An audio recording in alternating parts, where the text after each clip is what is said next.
What's up, y'all? It's your boy, Mr. Cheap Sense here.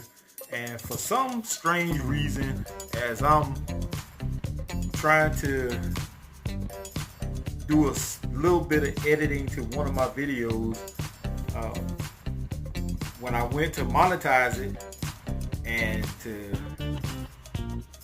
do some other stuff to the video, it said something about it wasn't being monetized. So I'm not sure whether it's because I mentioned the names of the stores that I got these fragrances from or what the case may be, but I'm gonna redo this video and see what happens this time. So first off, if you're not a subscriber, make sure you do so.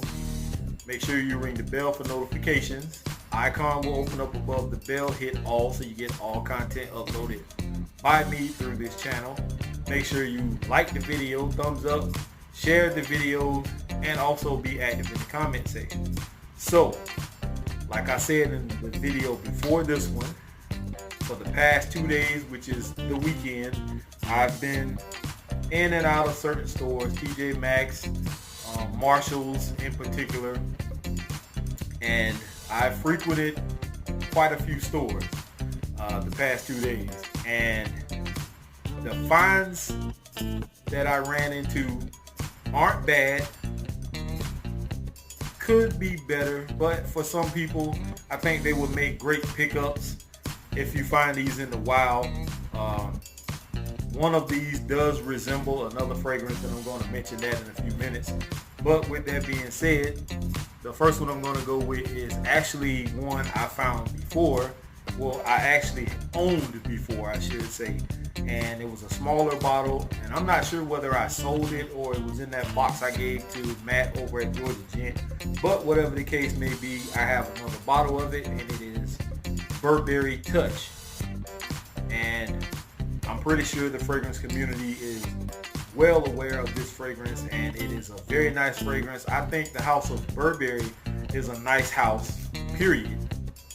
It gets overlooked a lot, being that they haven't done anything groundbreaking or anything new in a long while, but I still think their older fragrances are not bad. I actually still have also one of my top favorites from the line, which is the original Burberry.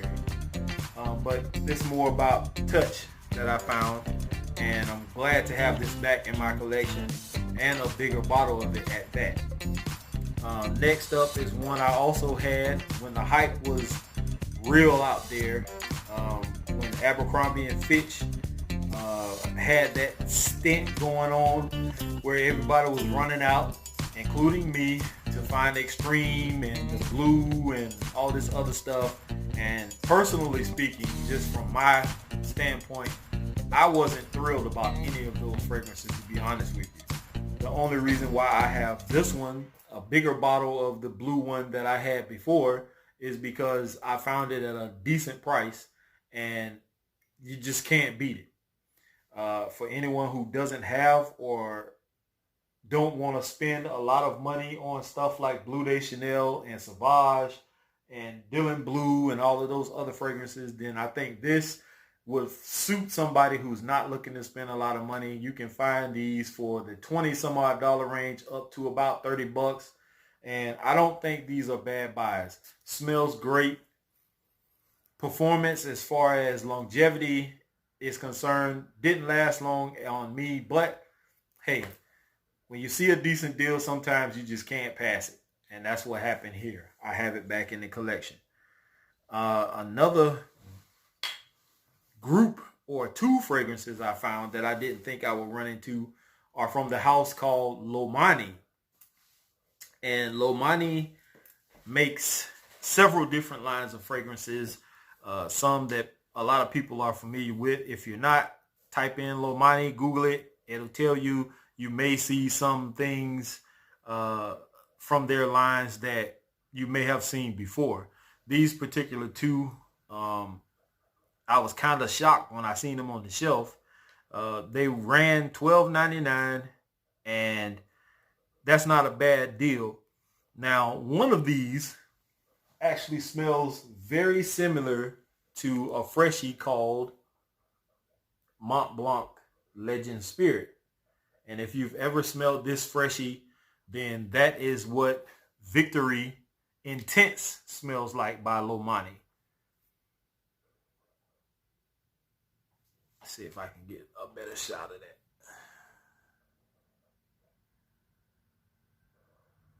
So this fragrance does have the same, if not similar DNA as this, that Freshie, that kind of fruity type vibe that you get from Mont Blanc Legend Spirit. That's what this is. Whether it's a clone or a copy or their formulation of it, I don't know. But it does smell similar to Mont Blanc Legend Spirit to me. And if you don't want to spend the $30 to $40, $50 range for this, then you can definitely pick this up for about $13, $12.99, I think it was. Yeah. So check that out. And then the other one, I don't know the exact name of it. I can't really read the small print on the bottom. It doesn't have it printed on the front, but this one just says Lomani. And it's in the white bottle. And this one it smells like something else that I have. I just can't pinpoint it. Now,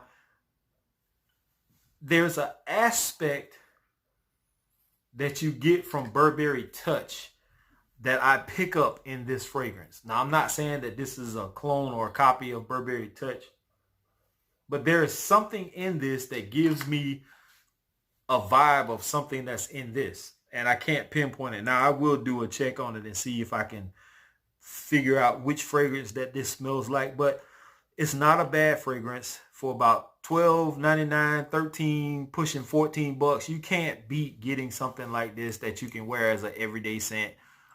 Maybe you just want to go to the store, run errands or something like that. These are perfect for that.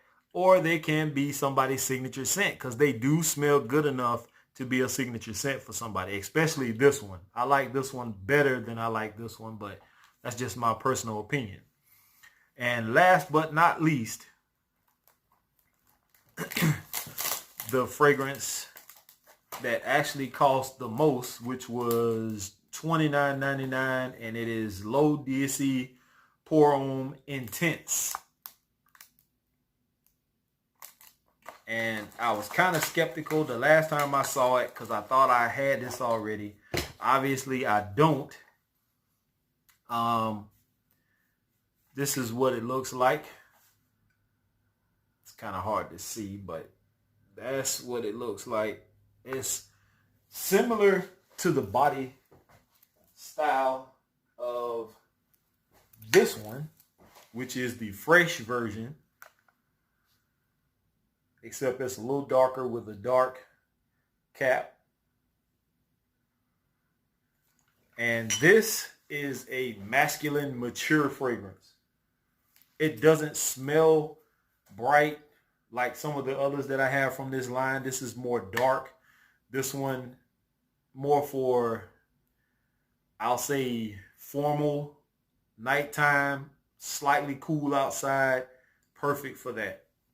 I do have it on my arm. You get that Issey Miyake DNA from this, but it's more on the darker side, and I like it so far. So that is what I was able to pick up. I know I said I wasn't gonna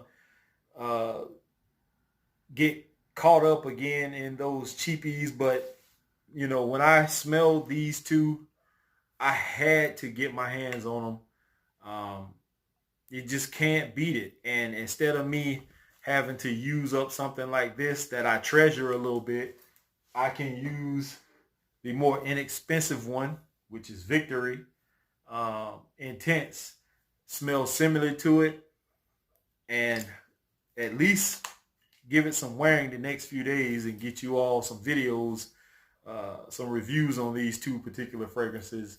And hopefully, before it starts getting too warm, I can wear the L'Eau d'Issey Pour Homme Intense and see what kind of performance we get out of this also. Not bad pickups at all. I can't say too many bad things about the First Instinct Blue. It smells great. It falls right along the lines of like Blue de Chanel and stuff like that. It's not a bad fragrance. It just, for me, it didn't impress me because I've already smelled better or something similar to it, which is why I don't give fragrances like this high regards. But for someone, any of these fragrances that I've shown you, anyone who is looking for something inexpensive and don't want to break the bank, any one of these will work. Even the $12.99 fragrances in most cases. Now, I'm not telling you to go out and buy a whole bunch of cheapies like this, because sooner or later your taste is going to change like mine did, and you're going to want better, and you're going to be not necessarily stuck with these fragrances, because there are people who are willing to purchase or trade, or you may be even just able to give something to somebody, whatever the case may be. You're never going to be stuck with anything. So don't let anybody sit and tell you that you're going to be stuck with something, because you're never stuck with anything. With that being said, you guys, I'm out of here. Here's to smelling great. Peace.